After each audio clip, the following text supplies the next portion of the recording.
que votre présence en nombre est significative de la situation que nous connaissons. Cette situation me semble avant tout révélatrice, c'est-à-dire que l'épisode que nous avons connu, celle du refoulement d'un avocat étranger à son entrée dans le sol sénégalais, permet de rompre un certain nombre d'illusions sur l'état du système politique sénégalais et de la nature du régime auquel mon client s'oppose aujourd'hui.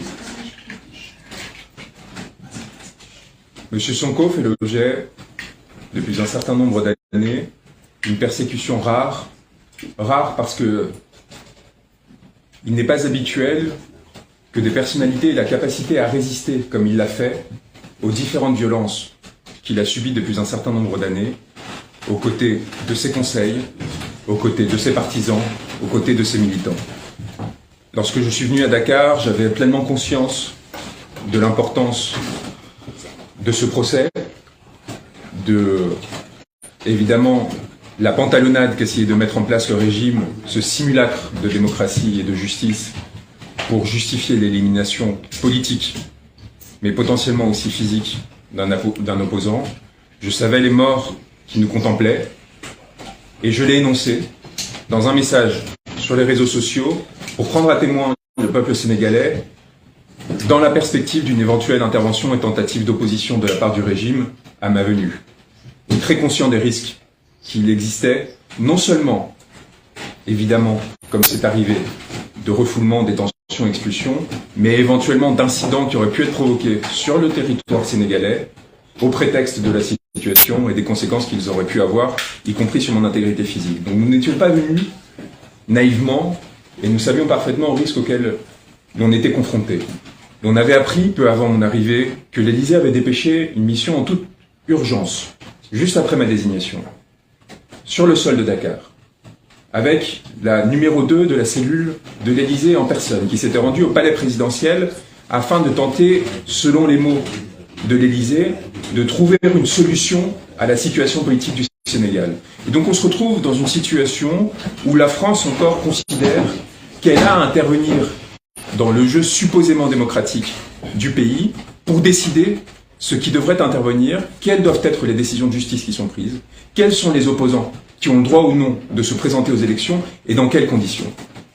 Cela fait des années que M. Sonko dénonce ces interventions. Cela fait des années que M. Sonko dénonce cette compromission des autorités sénégalaises à l'égard de la France et la perte de souveraineté que cela implique pour le peuple sénégalais. C'est très important d'insister sur ce point, car les personnes qui aujourd'hui, en Afrique de l'Ouest particulièrement, défendent un multilatéralisme, défendent la possibilité de pouvoir s'appuyer sur plusieurs alliances avec de grandes puissances, ont pour objectif de les mettre en concurrence entre elles pour servir, in fine, leur peuple. Ceux qui le font pour accaparer des ressources sont des traîtres. Ceux qui le font pour améliorer la compétitivité de leurs économies, pour améliorer les investissements dans leur pays, sont des personnes qui travaillent pour le peuple. Il me semble que M. Sonko n'est tombé dans les travers d'aucun de ses pairs et n'a à aucun moment cherché à remplacer un colonisateur par l'autre. Il cherche à recréer une souveraineté sénégalaise, redonner au peuple le contrôle notamment sur ses ressources, à un moment où l'augmentation de l'exploitation des ressources gazières et pétrolières rend particulièrement avide et violente cette caste politique, ce qui explique les tensions qui sont en train de monter dans la perspective des élections de février 2024, ce qui explique par ricochet la tension et la violence que l'on tente d'infliger aux avocats et à tous ceux qui essayent d'empêcher le déraillement des procédures supposément démocratiques qui doivent avoir cours au Sénégal. Aujourd'hui, le régime sait parfaitement que si M. Sonko se présente, il sera élu président du Sénégal. Il sera le prochain représentant du peuple sénégalais et avec un espoir qui se lèvera pour l'ensemble du territoire, du règlement de la Casamance à la question de la situation et des ressources gazières, pétrolifères, la répartition des ressources de façon générale, l'intégrité territoriale du pays et aussi une évolution géopolitique majeure qui inquiète encore une fois la France,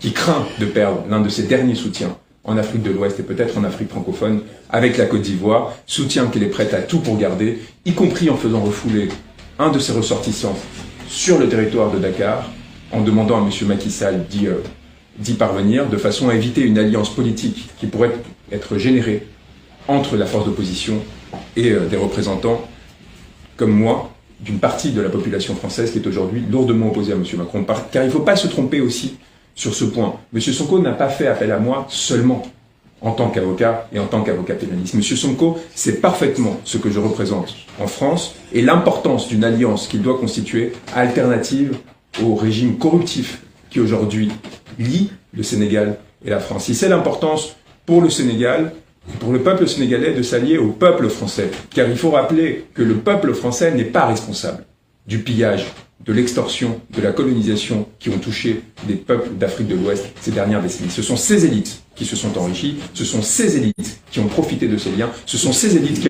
encore aujourd'hui se font inviter régulièrement au palais présidentiel pour se voir répartir des ressources. Et lorsque M. Sonko fait appel à des individus qui luttent contre la corruption de ces élites à l'étranger, il cherche à faire miroir avec son combat. M. Sonko s'est fait connaître sur la scène sénégalaise par sa dénonciation de la corruption des élites, par son intégrité. Il intervient dans les médias étrangers en montrant des photos de Thomas Sankara pour s'intégrer justement dans cette longue perspective de lutte pour l'émancipation des peuples en Afrique de l'Ouest contre leurs élites, contre la corruption et contre l'asservissement à des puissances étrangères. C'est exactement ce que nous faisons en France. Et c'est exactement pourquoi, lorsque nous payons le prix au Sénégal de cet engagement, nous savons très bien qu'il est le reflet de notre engagement en France. Est-ce que cela implique que nous soyons venus comme politiciens, comme agitateurs, comme militants sur le territoire sénégalais? Pas du tout. Et c'est pour ça que cette inquiétude qui a germé au sein du pouvoir sénégalais a ricoché de l'inquiétude qui naissait à l'Élysée. Et la conjonction de ces inquiétudes a provoqué cet acte qui est délétère et catastrophique pour le pouvoir actuel pour une raison très simple, c'est qu'il permet de révéler, de montrer que tout ce qui se passe sur le territoire sénégalais, en fait, n'est qu'une simagrée de démocratie, une simagrée de justice, et je sais à quel point il est difficile parfois de faire connaître les abus que l'on subit sur son territoire à l'étranger. Et mes confrères sénégalais, qui depuis des années souffrent de violations extraordinaires de leurs droits et de leur capacité à exercer leur magistère, qui encore le 30 mars, pendant que j'étais refoulé, arrêté puis refoulé par 7 hommes en armes dès ma sortie de l'avion, qui m'indiquaient que c'était une façon de me rendre hommage du fait de mon importance, qui disaient qu'ils raconteraient à leurs petits-enfants qu'ils avaient arrêté Juan Branco, et qui en même temps étaient d'une agressivité extraordinaire pour essayer de m'intimider dans un premier temps jusqu'à ce que je réussisse à calmer les choses en essayant de me saisir mes documents, mes ordinateurs et tout ce que j'avais au procès pour prouver l'innocence, car c'est très important de répéter, l'innocence de M. Sonko, la nullité des procédures. Eh bien, ses confrères sénégalais, il faut le rappeler, il faut insister, ce qui m'est arrivé est arrivé à l'ensemble de l'équipe de défense de M. Sonko, car ils ont été expulsés de la salle d'audience. Et donc, ce qui m'est arrivé n'est qu'une image d'une situation plus générale par laquelle, entre la ville morte que l'on a organisée à Dakar pour s'assurer que le peuple ne puisse pas se faire entendre ce jour-là, et les expulsions d'avocats qui visaient à réussir le simulacre de procès que l'on mettait en place, qui ne visait qu'une chose, à s'assurer que la décision qui avait été prise entre le palais présidentiel et l'Élysée, qui consistait à calmer les choses entre guillemets, mais c'est dire le niveau de dépendance de l'appareil judiciaire dans ce pays, où on se retrouve avec des réquisitions d'1 an ferme, de 2 ans avec sursis, et une décision qui finalement reste sous le seuil de l'inéligibilité. Par miracle, par hasard, soudain, pourquoi? Parce que l'on a changé quelques heures auparavant le juge. Et pourquoi l'on a changé quelques heures auparavant le juge? Comment cela se fait qu'alors que l'affaire était déjà renvoyée, c'est-à-dire